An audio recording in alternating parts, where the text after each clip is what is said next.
Welcome to Dr. Bill's China, and today I'd like to share Goosebumps from University Youth's China Stories.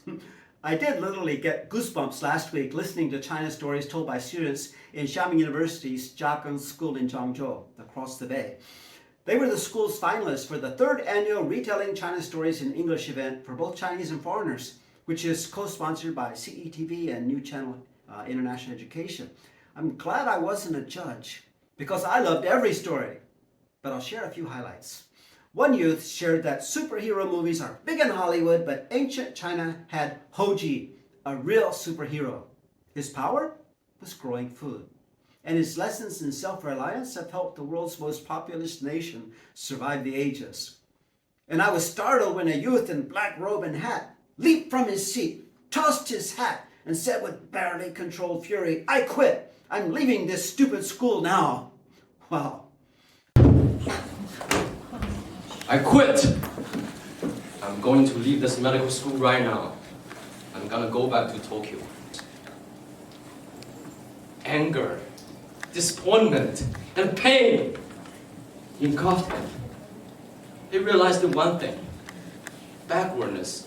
I've long known the story of Lu Shun, who was here at Xiamen University for a time, but now I feel I've seen face to face the youth whose vision changed from wielding a scalpel to wielding a pen to heal spirits and a nation, and whom many felt should have won a Nobel Prize for literature. One young girl asked the audience, "Have you ever been teased about your accent?" She's proud of her Xiamen accent and speaking Minanyu, the local dialect, which she explained was closest to ancient Chinese. She said, "It's no surprise that ancient Chinese poetry is more rhyming and pleasing in Minanyu." And she shared that more youth want to perpetuate Minanyu, and that in 2019, Xiamen University developed software to translate Minanyu to English. In the tale of Corals, Elephants, and the Oasis, the girl shared her childhood dream of becoming a mermaid. But when she made her first dive at age 12, she was outraged at seeing dead coral destroyed by plastic pollution and rising temperatures. She decided she'd prefer being a sea witch than a mermaid, with power to drive everyone far from the sea. She now studies environmental science, and she shared ways in which China went from lagging the world to leading it in many areas of environmental protection.